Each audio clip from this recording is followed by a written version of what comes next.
एक छोटे से गांव में एक ईमानदार किसान रहता था। नाम था गोपाल। वह हर सुबह सूरज उगने से पहले खेतों में चला जाता और पूरे दिन मेहनत करता। उसके पास बहुत कुछ नहीं था, लेकिन उसका मन शांत था क्योंकि उसे अपने परिश्रम पर गर्व था। एक दिन जब वह खेत जोत रहा था, अचानक उसके हल से कोई कड़ी वस्तु टकराई। वह झुककर देखने लगा। मिट्टी के नीचे से कुछ चमकता हुआ दिखाई दे रहा था। उसने मिट्टी हटाई तो देखा कि वहां एक सोने का घड़ा दबा हुआ है। गोपाल की आंखें चौंधिया गईं। वह खुशी से उछल पड़ा। वाह, आज तो भगवान ने मुझ पर कृपा कर दी। वह घड़ा घर ले गया और सोचने लगा कि अब उसे कितनी सुविधाएं मिलेंगी। नया घर, अच्छे कपड़े और गांव में इज्जत। लेकिन रात को उसके मन में एक और विचार आया। अगर एक घड़ा मिला है तो दूसरा भी कहीं आसपास होगा, शायद और भी गहरे दबे हों। सुबह होते ही वह फिर खेत पहुंचा। फावड़ा लेकर खुदाई करता गया और करता ही गया।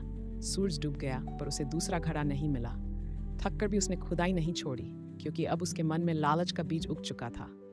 अचानक उसके नीचे की मिट्टी ढह गई। वह उसी गड्ढे में गिर पड़ा जो उसने खुद खोदा था। उसका पैर फंस गया और ऊपर की मिट्टी उसके ऊपर गिरने लगी। वह चिल्लाया, बचाओ, कोई है।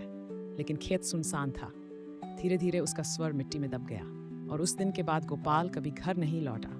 लोग कहते हैं, जब गांव वालों ने उसकी तलाश की तो खेत के बीच में एक गहरा गड्ढा मिला, जिसके पास मिट्टी से झांकता हुआ सोने का घड़ा पड़ा था। वक्त गुजरा, साल बीत गए।